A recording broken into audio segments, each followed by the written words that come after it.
नमस्कार जी, मैं शिफाली और आप देख रहे हैं the secret of your life. जिंदगी से जुड़े हुए रहस्य। बहुत सारे रहस्यों से प्रोफेसर गुरदीप बड़ा साहब पर्दा उठा चुके हैं, लेकिन बात करते हैं आज बृहस्पतिवार की, बात करते हैं गुरुदेव की, क्योंकि आज बृहस्पतिवार है। बृहस्पतिवार इसलिए है क्योंकि आज मुझे एकदम से याद आया, क्योंकि जब मैं प्रोफेसर गुरदीप बड़ा साहब के घर आई ना, तो पंडित जी ने एक गाथा शुरू की गुरुदेव के ऊपर। तो बड़ी असंभव बात है कि हम जिस बात के ऊपर गाथा करते हैं उस वार का ही दिन होता है। तो हमने शुक्रदेव की बात की, शुक्रवार का दिन आ गया, आज बृहस्पतिवार था, गुरुदेव की बात हो गई। ये प्रोफेसर गुरदीप बड़ा साहब का ऑरा ऐसा है, या उनके घर का एटमॉस्फेयर ऐसा है, या उनके साथ जो लोग रहते हैं उनका ऑरा ऐसा है, समझ नहीं आता हमें कि जिस बार की बात की जाए उसी बार की गाथा आ जाती है। और कई बार देखा कि आपने देखा होगा कि हमारे वेद पुराण चैनल में जब हम बैठे होते हैं, एक गद्दा लगा रखा होता है, उस पर हम बैठते हैं, तो उसके पीछे प्रोफेसर गुरदीप बड़ा साहब ने फूल लगाए हुए हैं। कई बार वो फूल जो है ना, वो है आर्टिफिशियल, लेकिन कई बार ऐसा लगता है वो उनकी पत्तियां हिल रही हैं। मतलब कुछ सूक्ष्म रूहें जो हैं वो भी आ जाती हैं। कहते हैं ना कि अगर 4 व्यक्ति या फिर बहुत ज़्यादा व्यक्ति इकट्ठे हो जाते हैं तो वो सत्संग कहलाता है, सत्य का संग। कि ऐसा ऑरा प्रोफेसर गुरदीप बड़ा साहब का कहना है कि जब आप कहीं चलते हैं और जब कहीं बैठते हैं तो सूक्ष्म रूहें साथ में चलती हैं। कि अगर सत्य की हम बात करते हैं तो अच्छी रूहें हमारे साथ होती हैं, पॉजिटिव रूहें हमारे साथ होती हैं। तो बड़ी अजीब बात है। हम इस बात के ऊपर भी प्रोफेसर गुरदीप बड़ा साहब से चर्चा करेंगे। लेकिन मैं आपको बता दूं, प्रोफेसर गुरदीप बड़ा साहब ने सूर्य देव के बारे में बताया कि सूर्य देव ऐसे ऐसे होते हैं, ऐसा इंसान होता है, हर 11 साल बाद सूर्य देव विस्फोट करता है। लेकिन प्रोफेसर गुरदीप बड़ा साहब ने आपको पता ही अभी वीडियो डाली है, शनिदेव के ऊपर बात की, राहु देव के ऊपर बात की, बुध देव के ऊपर बात की, लेकिन गुरुदेव के बारे में थोड़ी सी बात की कि बृहस्पतिवार होगा, हम गुरुदेव की गाथा गा रहे होंगे और तब एपिसोड करेंगे। तो अगर आप मेरे साथ वीडियो के अंत तक बने रहें, क्योंकि आपको नहीं पता, आपको कहीं ना कोई ऐसा क्लिप आपको मिल जाए जिससे आपकी ज़िंदगी ही संवर जाए। अगर आपको ये वीडियो अच्छी लगती है तो ज़्यादा से ज़्यादा लोगों तक शेयर कीजिए, क्योंकि ताकि आपका तो भला हो ही हो और दूसरों का भी हो सके। तो हम आज गुरुदेव के बारे में चर्चा करेंगे, लेकिन पहले हम स्वागत कर लेते हैं प्रोफेसर साहब का। प्रोफेसर साहब, आपका बहुत बहुत स्वागत है। नमस्कार प्रोफेसर साहब, मैंने अभी बात की, आज बृहस्पतिवार है, आज गुरुवार है, तो आपने नया चैनल जो है चलाया है वेद पुराण। आप रोज उसके लिए पूजा पाठ आराधना करते हैं, क्योंकि ये आप लोगों का भला कर रहे हैं, सिर्फ आपका कुछ लेना देना नहीं है। मुझे पता है कि आपने कम से कम बहुत खर्चा कर दिया, मुझे भी नहीं पता कितना खर्चा आपका हो चुका है, लेकिन आपका कुछ लेना देना नहीं है। आप सिर्फ लोगों का भला करना चाहते हैं, क्योंकि आपने तो सुनना ही सुनना है, लेकिन आप चाहते हैं मेरे साथ साथ सारी दुनिया सुने, क्योंकि आप दुनिया नहीं बोलते, क्लाइंट नहीं बोलते, कस्टमर नहीं बोलते, आप उनको अपना परिवार बोलते हैं।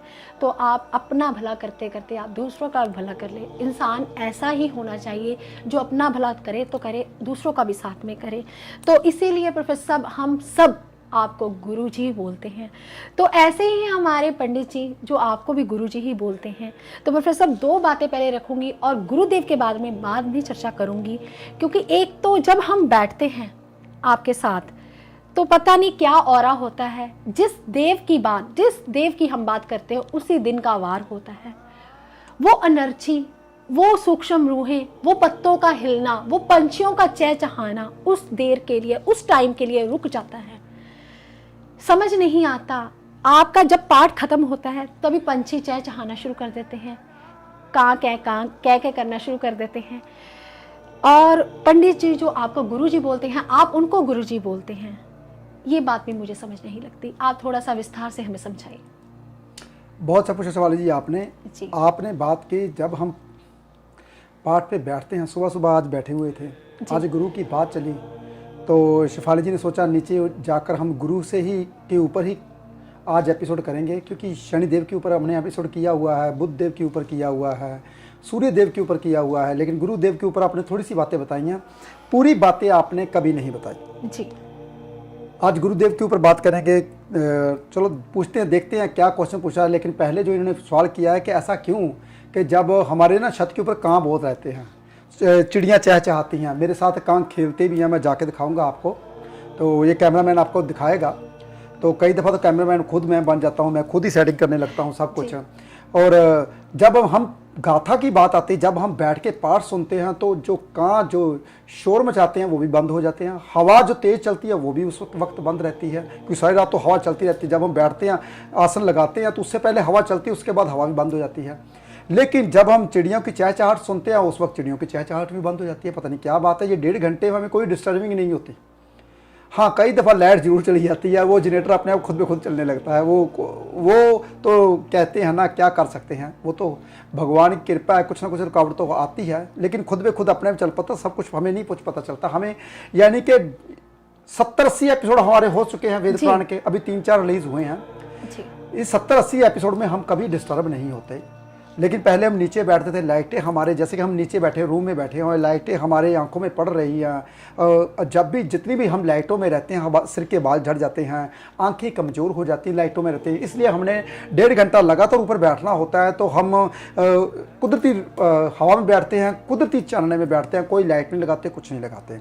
लेकिन जो फुल गुलदस्ते लगाते हैं पीछे, वो आर्टिफिशियल है, हम नीचे से उठाकर रख देते हैं, कहते थोड़े से चलो पीछे पिक्चर अच्छी लगेगी, तो इसलिए हम गुलदस्ते रख देते हैं। लेकिन जब हम पाठ सुन रहे होते हैं हमारे गुलदस्ते गिर भी जाते हैं अपने आप ही। लेकिन इतने बड़े बड़े गुलदस्ते गिर पता नहीं कैसे जाते हैं, वो पता नहीं कैसे गिर जाते हैं। और हवा भी नहीं होती इतनी ज़्यादा, लेकिन छोटा सा हमने फ़ैन लगा रखा है, बिल्कुल छोटा सा, बिल्कुल आवाज़ ना आवे, नहीं तो आवाज़ कैमरा बहुत जल्दी लाइट को और आवाज़ को बहुत जल्दी पकड़ लेता है। इसलिए हम बहुत दूर लगाते हैं, थोड़ी सी हवा आनी चाहिए, क्योंकि कुदरती लाइट में बैठते हैं तो कुदरती फ़ैन के पीछे बैठते हैं तो हवा तो आनी चाहिए, थोड़ी सी मज़ा आता है। आपको पता ही है सावन का महीना चल रहा है, भादों का महीना आने वाला है, तो भादों के महीने में ह्यूमिडिटी थोड़ी सी बढ़ जाती है, सावन के महीने में ह्यूमिडिटी बारिश की वजह से बड़ी होती है, तो फ़ैन लगाना पड़ता है। लेकिन कुदरती हवा इसलिए हम लेते हैं, हमारी आंखें कमज़ोर ना हो, बाल कमज़ोर ना हो। जिसके बाल झड़ते हैं वो लाइटों में ज़्यादा बैठते हैं, इसलिए बाल झड़ते हैं। जिसके बालों की कमज़ोरी है वो ऑक्सीजन बालों के नहीं देते, और सबसे बड़ा कारण यही है आँखों का और बालों का झड़ना, स्किन की प्रॉब्लम। अगर वो लाइट में नहीं रहते, कुदरती लाइट में, अगर वो कहते हैं ना अपनी लाइट में बल्ब जगा कर रहते हैं, ट्यूब जलाकर ट्यूब में रहते हैं, तो इससे आंखें कमज़ोर होती हैं, चमड़ी के रोग लगते हैं और बाल भी जल्दी झड़ जाते हैं। ये बातों बातों में बात आई तो मैंने पूरी की। तो इसलिए हम जब बात करते हैं तो वो गुरुजी मुझे क्यों बोलते हैं, कहते हैं जिसके पास ज्ञान होता है वो गुरु कहलाने के काबिल होता है। वैसे मैं तो कभी नहीं मानता कि मेरे पास ज्ञान है, लेकिन हमारे पंडित जी को पता है कि वो जो भी कठिन से कठिन क्वेश्चन पूछते हैं हमसे, उनका जवाब मैं बड़े प्यार से और बड़ी आसानी से दे देता हूँ, इसलिए वो मुझे गुरुजी बोलते हैं। तो मैं उनको गुरुजी इसलिए बोलता हूँ क्योंकि वो वेद पुराणों का ज्ञान जानते हैं या हमें सुनाते हैं। जो इंसान हमें कोई भी पाठ सुनाता है, हमें ज्ञान देता है, वो गुरु कहलाने योग्य होता है, इसलिए मैं उसे गुरु बोलता हूँ। वो मुझे गुरु इसलिए बोलते हैं कि इनके पास ज्योतिष का बहुत ज्ञान है, वो इसलिए मुझे गुरुजी बोलते हैं। गुरु तो वो होता है जो ज्ञान की बातें करे। ये नहीं कि मैं बड़ी बड़ी दाढ़ी रख लूँ और चोला डाल लूँ तब मैं गुरु बन जाऊँ। मैं गुरु तो हूँ ही नहीं, मैं कभी हूँगा भी नहीं। लेकिन मैं नहीं मानता कि मेरे पास ज्ञान है, लेकिन लोग कहते हैं, मेरे पंडित जी भी बोलते हैं कि आपके पास ज्ञान है, सभी बोलते हैं, लेकिन अभी ज्ञान बहुत दूर है। अभी तो मेरा बहुत कुछ सीखना बाकी है। बताइए शिफाली जी, और क्या क्वेश्चन है आपका? जी प्रोफेसर साहब, आज बात आती है गुरुदेव के ऊपर। बहुत बड़ा ग्रह है गुरु, लेकिन प्रोफेसर साहब आपको पता है दूसरे घर का कार का गुरु है, पंचम घर का कार का गुरु है, सप्तम घर का लड़कियों के लिए कार का गुरु है, और 9वें घर का कार का भी जो है वो गुरुदेव ही है। और 11th हाउस जिसे 11वां घर हम बोलते हैं आय का, उसका कार का भी जो है वो गुरुदेव ही है। आपकी प्राशर ज्योतिष प्रोफेसर साहब आप ही बोलते हैं, प्राशर ज्योतिष का बेसिक सिद्धांत है कारक भाव भाव नाश्य, यानी कि दूसरा घर संचित धन का, कुटुंब का, परिवार का, उसका धन नाश, परिवार, बच्चे की या विद्या की प्राप्ति गुरुदेव से होती है, लंबी यात्रा या भाग्य उदय वो गुरुदेव से होता है, और जो आय वो गुरुदेव से आती है। क्या प्रोफेसर साहब आपने तो बोल दिया कारक भाव भाव नाश्य, लेकिन हमें संचित धन भी चाहिए, परिवार भी चाहिए, बच्चे भी चाहिए, विद्या भी चाहिए, आय भी चाहिए और पति का साथ भी चाहिए। ऐसा कैसे संभव है? तो प्रोफेसर साहब आप ही बोलते हैं कि गुरु की अगर महादशा या अंतरदशा आ जाए तो क्या होता है, क्या होता है? कुछ प्रोफेसर साहब तो बोलते हैं अगर गुरु की दशा या महादशा आ जाए तो बहुत खराब, लेकिन मैंने कहीं किताबों में पढ़ा है, शायद आप ही ने पढ़ा होगा, क्योंकि कुछ ज्योतिषी जो हैं वो भी प्रोफेसर गुरदीप बड़ा साहब का प्रोग्राम जो है वो देखते हैं, उन्होंने भी पढ़ा होगा कि जब गुरु की महादशा आती है तो संचित धन भी मिलता है, परिवार का साथ भी मिलता है और विद्या भी मिलती है। क्या प्रोफेसर साहब आपकी नॉलेज और किताबों की नॉलेज में बहुत अंतर है, तो इस बारे में भी आप थोड़ा सा हमें बताइएगा जरूर। बहुत अच्छा पूछा शिफाली जी आपने पूछा कि जब भी गुरु की महादशा आती, मैं बोलता हूँ जब भी गुरु की महादशा आती है कभी अच्छी नहीं होती जी। किताबें बोलती हैं गुरु की महादशा आएगी तो सब कुछ मिलेगा जी। ऐसा कुछ नहीं है भाई। गुरु किस घर का मालिक है ये जरूर साथ में देखेंगे। जब भी गुरु की महादशा आती है, गुरु क्या है पहले गुरु के बारे में समझिए, जैसे मैंने शनिदेव के बारे में आपको बारीकी में समझाया। इसलिए गुरु के बारे में भी समझना आपके लिए बहुत ज्यादा जरूरी है। अगर आप गुरु को अच्छा करना चाहते हैं, गुरु की महादशा आए और आपका नुकसान ना हो, अगर आप चाहते हैं, पहले मैं आपको कुछ बातें बताना चाहता हूँ, वो आपके बारे में पता होना चाहिए। अगर आपको घर वाले बुरा ना बोले, अगर आपको मोहल्ले वाले बुरा ना बोले, अगर आप ऑफिस में जाओ आप सभी ऑफिस वाले बोले नहीं बहुत बढ़िया इंसान है, अगर आप दोस्तों मित्रों में बैठो, दोस्त मित्र आपकी प्रशंसा करें, वो बोले ये तो बहुत अच्छा इंसान है यार, इसके पास बैठ के मजा आता है। फिर अगर आप बोले कोई भी सोसाइटी में जाओ, कहीं भी जाओ, आपकी निंदा ना की जाए और आप सबके बारे में, जितने लोग हैं आप सबके बारे में अच्छा बोले, आप किसी को भी बुरा ना बोले, लोग आपके बारे में बुरा ना बोले। आप जो भी कार्य करो जिससे लोगों का बुरा ना हो, आप कुछ भी करो ताकि लोगों का नुकसान ना हो। तो शिफाली जी ऐसा बंदा तो इस दुनिया में भगवान ही होगा ना। जी बिल्कुल बिल्कुल। तो भगवान ही गुरु बनाना चाहते हैं आपको। अगर आप ऐसे हो तो मैं लिख के देता हूं गुरु ग्रह कभी खराब नहीं होता। जो आपकी 16 साल की दशा आने वाली है वो बहुत बढ़िया आने वाली है। लेकिन अगर आप किसी का बुरा करते हो, किसी से सामान उठाते हो, पैसा नहीं देते, किसी का हमेशा सबको बुरा बोलते हो, घर वालों को बुरा बोलते हो, मोहल्ला गली वाले को कहते हो ये कूड़ा करकट कैसे रखा, ऐसा कैसे कर, इरिटेट करते हो सबको, तो इसका ये मतलब है गुरुदेव आपको सुधारने के लिए आए हैं। जैसे कि शनिदेव आते हैं, वो पहले 8 साल मेरे ऊपर भी गुरु की महादशा आई थी। मैं भी पहले फाइनेंस का काम करता था, रहता था, और जब लुधियाना में नया नया आया तो सब कुछ खत्म हो गया था मेरा। पहले 16 साल की महादशा होती है, 8 साल मेरे बहुत ज़्यादा खराब गए, 7 साल बहुत ज़्यादा खराब गए। जब मैं लुधियाना में आया तो मैंने गुरु का ज्ञान लिया। ज्योतिष तो मेरे पास पहले ही थी, लेकिन मैंने और ज्ञान लिया ज्योतिष का, लेकिन मैंने और माना समझा कि जब तक गुरुदेव तो मेरे चल रहे हैं, अभी 9 साल पड़े हैं, तो इसका ये मतलब है कि मेरा तो बहुत खराब जाने वाला है। इसका ये मतलब है कि मेरे साथ तो बहुत बुरा होगा, तो मैं बुरा होने नहीं दूंगा। मैंने विद्या अच्छे ढंग से पढ़नी शुरू की, किसी को बुरा बोलना बंद कर दिया। जो चलता है चलने दीजिए, भगवान के हाथ में है। दान पुण्य कुंडली के मुताबिक करना शुरू कर दिया मैंने। तो 8 साल के बाद इतना अच्छा हुआ, भगवान की कृपा से मेरा नाम होना शुरू हो गया, लोग जानना शुरू हो गए, ऐसे ऐसे सब कुछ। मैं ऐसा नहीं हूं भाई, पहली बात मैं बता दूं, मैं बुरा इंसान ही हूं, क्योंकि मैं कभी अपने आप को अच्छा नहीं समझता, मैं कभी अपने आप को ज्ञानी नहीं समझता, मैं कभी अपने आप को ये नहीं समझता मैं ही सब कुछ करता, ऐसा कुछ नहीं है अभी मेरे में। मैं आम इंसान ही हूँ, आपकी तरह जमीन से जुड़ा हुआ हूँ, जमीन पे बैठता हूँ। और पहले कुर्सी पे, अब कुर्सी पे इसलिए बैठता हूँ क्योंकि कैमरा जो होता है ना वो ऊपर होता है, तो अगर मैं जमीन पे बैठ जाऊंगा ना तो कैमरा मेरे को ऐसे करना पड़ेगा जैसे मैं सुबह पाठ के ऊपर बैठता हूँ, इसलिए मुझे चेयर लगानी पड़ती है अभी। तो मैं जमीन के साथ जुड़ा हुआ हूँ, ऐसा कुछ नहीं है मेरे पास ना ज्ञान है। ज्ञान अभी इकट्ठा कर रहा हूँ, आपके सामने ही हूँ, ज्ञान इकट्ठा कर रहा हूँ। लेकिन जो बात पंडित जी पूछते हैं, जो बात शेफाली पूछते हैं, जो दुनिया का कोई भी क्वेश्चन पूछते हैं, उसका जवाब मैं साइंटिफिक रीजन से जरूर देता हूँ। वो इसलिए देता हूँ ताकि आपको पता चले कि ज्योतिष हमारी सत्य थी, सत्य है, सत्य रहेगी। मैं हर एपिसोड में ये बात बोलता हूँ, साथ में ये भी बोलता हूँ हम जैसे ज्योतिषियों को ज्योतिष नहीं आती, वो अलग बात है।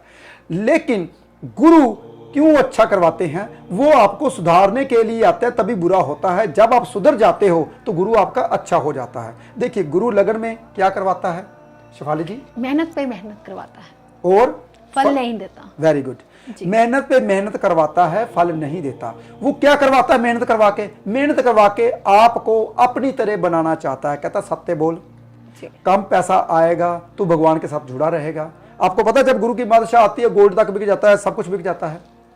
जी पता है ना आपको, वो इसलिए गोल्ड तक भी जाता। अभी भी जो गुरु है मकर राशि में आया, गोल्ड का भाव बढ़ गया, अभी धनु राशि में चल रहा है, अभी मकर राशि में फिर आएगा, फिर भाव बढ़ेगा। यानी कि मकर राशि में गुरु नीच के होते हैं, लोग गोल्ड बेचते हैं, गोल्ड बिकता है उनके घर का। तो इसलिए जब गुरु खराब होते हैं आपके, तो आपके घर में सबसे पहले गोल्ड ही बिकता है और पैसा घर से जाता है। घर वाले बच्चे आपको बुरा कहना शुरू कर देते हैं, और जैसे ही आप गुरु को अच्छा करते हो तो सभी आपके साथ जुड़ जाते हैं। तो गुरु आपके कैसे अच्छा होंगे वो बाद की बात, पहले मैं बता दूं गुरु खराब कैसे होता है। जब आप किसी के साथ न्याय नहीं करते, जब आप किसी के साथ अन्याय करते हो, किसी का पैसा नहीं देते। शनि भी खराब होता है, गुरु भी खराब होता है। बहुत ध्यान से सुनिए बात, गुरु और शनि एक बराबर के ग्रह हैं, बराबर के ग्रह हैं गुरु और शनि, कोई भी कम नहीं है। और इसलिए जब आप किसी के साथ बुरा करोगे, किसी का अच्छा नहीं करोगे, तो गुरु आपका अच्छा रहेगा, पैसा रहेगा आपके पास, संचित धन रहेगा, कभी नहीं हो सकता। गुरु अकेला जिस घर में बैठता है उस घर का नाश करता है, जिस घर को देखता है उस घर की वृद्धि करता है। बहुत ध्यान से सुनिए, पराशर ज्योतिष का सिद्धांत है, गुरु अकेला जिस घर में बैठता है उस घर का नाश करता है, जिस घर को देखता है उस घर की वृद्धि करता है। लेकिन अगर साथ में कोई और ग्रह आ जाए, दो ग्रह बैठ जाए, सूर्य मंगल चंद्र, तो कभी ऐसा नहीं होता, फिर उस घर का नाश नहीं करते। कारक भाव नाशे की बात की इन्होंने कि कारक भाव जो दूसरे घर में गुरु बैठ जाए तो उस घर का नाश करता है, बिल्कुल करता है। अगर साथ में चंद्र हो जाए तो फिर नाश नहीं करता, फिर फायदा करना शुरू कर देता है। साथ में अगर कहीं ग्रह आ जाए, ये बात ध्यान में सुनिए, अकेले गुरु की बात की गई यहां से।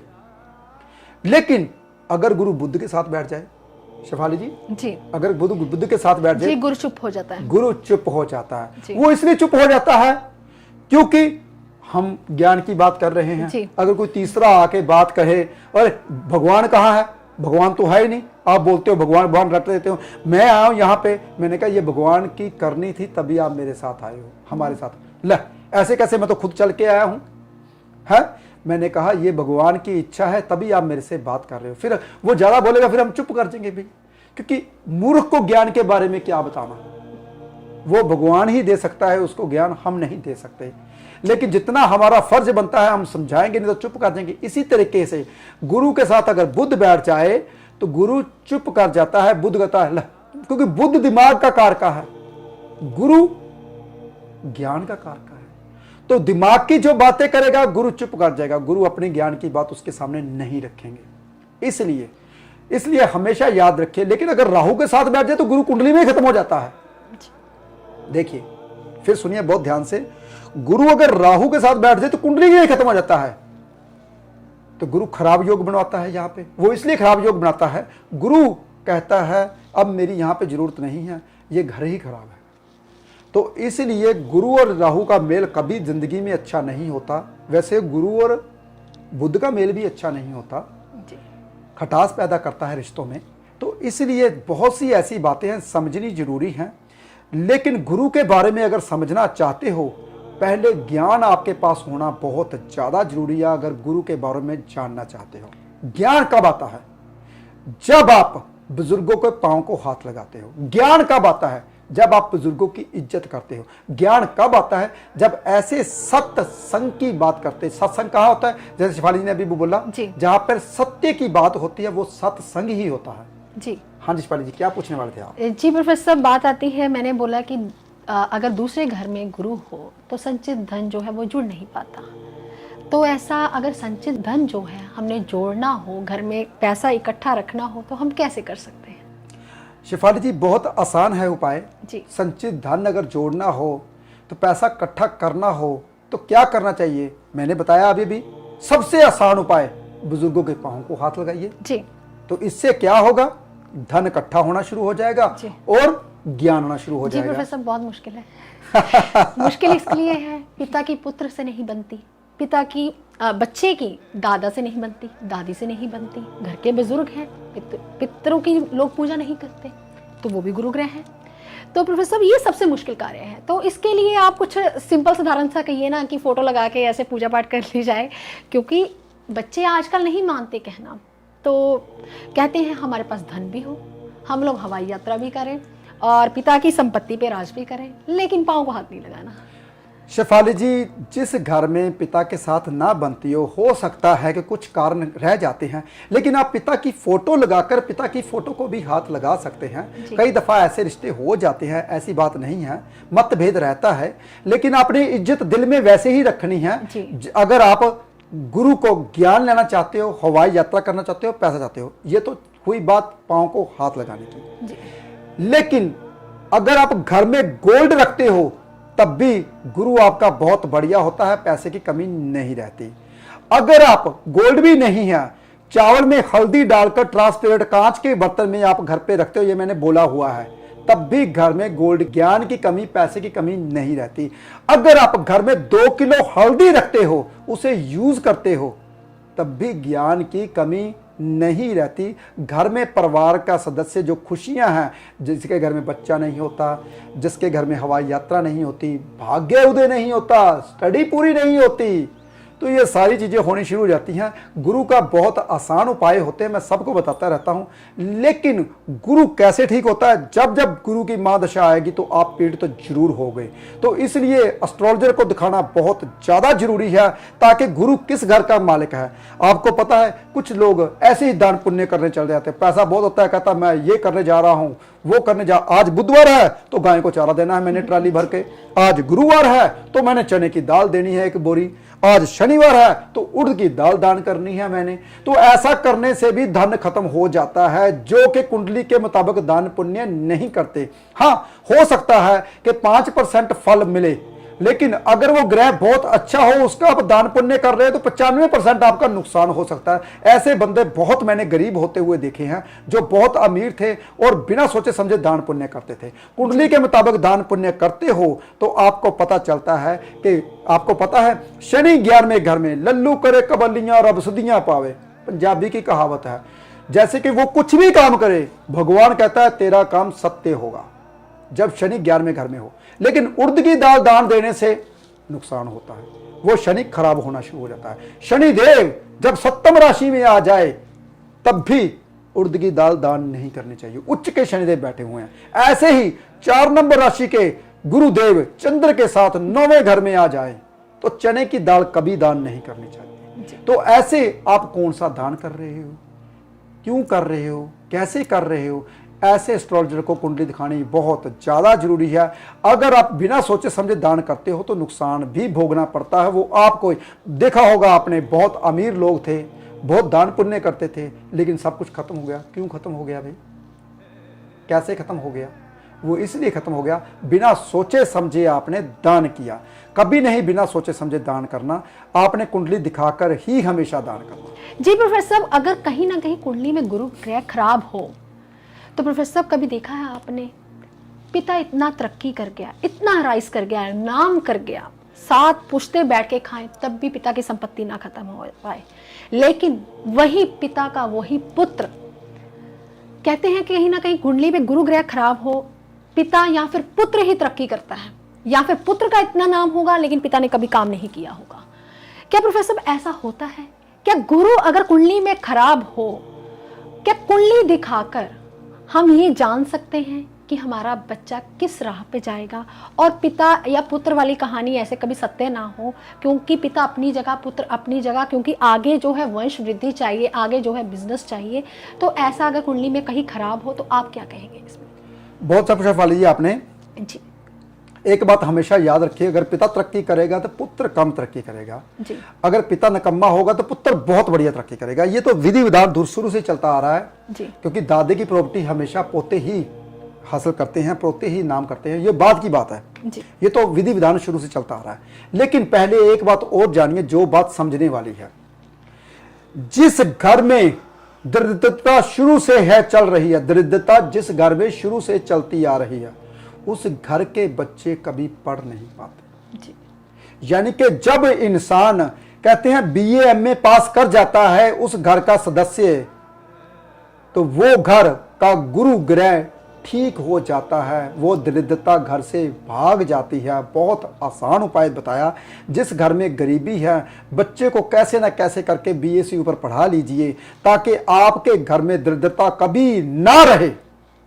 लेकिन जिस घर में बच्चे पढ़े लिखे नहीं होते उस घर में कभी भी दरिद्रता नहीं जाती, कामयाबी कभी नहीं आती, कभी पैसा उसके घर में नहीं रहता। इसलिए पढ़ना बच्चों का, अगर बच्चे नहीं पढ़ रहे पुत्र को पढ़ाइए, अगर पुत्र नहीं पढ़ रहे तो बहू घर में पढ़ी हुई लाइए। जिस घर में बच्चे पढ़े हुए आ जाएंगे उस घर में दरिद्रता भाग जाएगी, कामयाब आप हो जाओगे 100%। ये सबसे बढ़िया उपाय गुरुदेव का मैंने आपको बताया, क्योंकि सबसे आसान उपाय अपने बच्चों को पढ़ा लीजिए, तब भी आपका गुरु ग्रह ठीक हो जाएगा। जी प्रोफेसर साहब, अभी बात आती है 3 अंक की। अगर 3 अंक जो रूल करता है वो गुरु ग्रह को रूल करता है। 3 अंक अगर ओम बनाया जाए वो भी 3 अंक से बनता है। तो प्रोफेसर साहब, जिनकी कुंडली में 3 अंक की कमी होती है वो इंसानों को क्या उपाय करना चाहिए और कैसे वो 3 अंक को, गुरुदेव की कमी को पूरा कर सकते हैं? शेफाली जी, बहुत आसान। जो इंसान का 3 अंक नहीं है, जैसे कि आपकी कुंडली में 3 अंक नहीं है जी। तो आप तो ज्योतिष का काम करते हो, ज्ञान करते हो, तो आपको जरूरत नहीं है जी। क्योंकि 3 अंक जिसके पास नहीं होता धैर्य नहीं होता। जैसे मेरे पास भी 3 अंक नहीं है जी, तो मैंने भी गुरु का काम किया, तो गुरु का ज्ञान लिया, 3 अंक पूरा हो गया। जिसके पास 3 अंक नहीं होता तो गुरु का ज्ञान लेना शुरू कर दे, सत्संग करना शुरू कर, बुजुर्गों का आशीर्वाद लीजिए, ये 3 अंक पूरा हो जाता है। लेकिन 3 अंक पूरा करना हो तो ओम का, जैसे कि शेफाली जी ने बोला, 3 अंक से ही ओम पूरा होता है जी। तो 3 अंक आपके घर में पूरा हो सकता है। जैसे मैंने पहले बताया, चावल हल्दी वाले, गोल्ड, ये सभी चीज़ें आप रख सकते हो, इससे आपका 3 अंक पूरा होता है। नहीं तो इस उंगली में 3 अंक लिख सकते हो, गुरु की उंगली में बहुत से उपाय होते हैं। इस उंगली में गोल्ड का छल्ला डाल सकते हो, जिसको पुखराज मिलता है वो तो बहुत लकी है, वो पुखराज स्टोन डाल सकते हैं, 3 अंक पूरा हो जाता है। प्रोफेसर, बहुत अच्छे ढंग से आपने लोगों को समझाया गुरु ग्रह के बारे में। फिर भी कुंडली दिखाकर ही आपको गुरु की चीजों का दान करना चाहिए, ऐसे नहीं गुरु की चीजों का जो है दान करना चाहिए। अगर आपकी कुंडली में भी है गुरु ग्रह की कमी तो प्रोफेसर गुरुदेव बड़ा साहब ने बहुत जर्नल उपाय बताए। ये तो जर्नल उपाय है, लेकिन फिर भी कुंडली दिखाकर ही आपको पता चलेगा कि कौन से ग्रह की आपकी कमी है, तो उसके लिए आपको कुंडली दिखानी ही पड़ेगी। अगर आपको ये एपिसोड अच्छा लगता है तो ज़्यादा से ज़्यादा लोगों तक शेयर कीजिए ताकि दूसरे लोगों का भी भला हो सके। आप खुश रहें, स्वस्थ रहें। आज के लिए इतना ही। नमस्कार।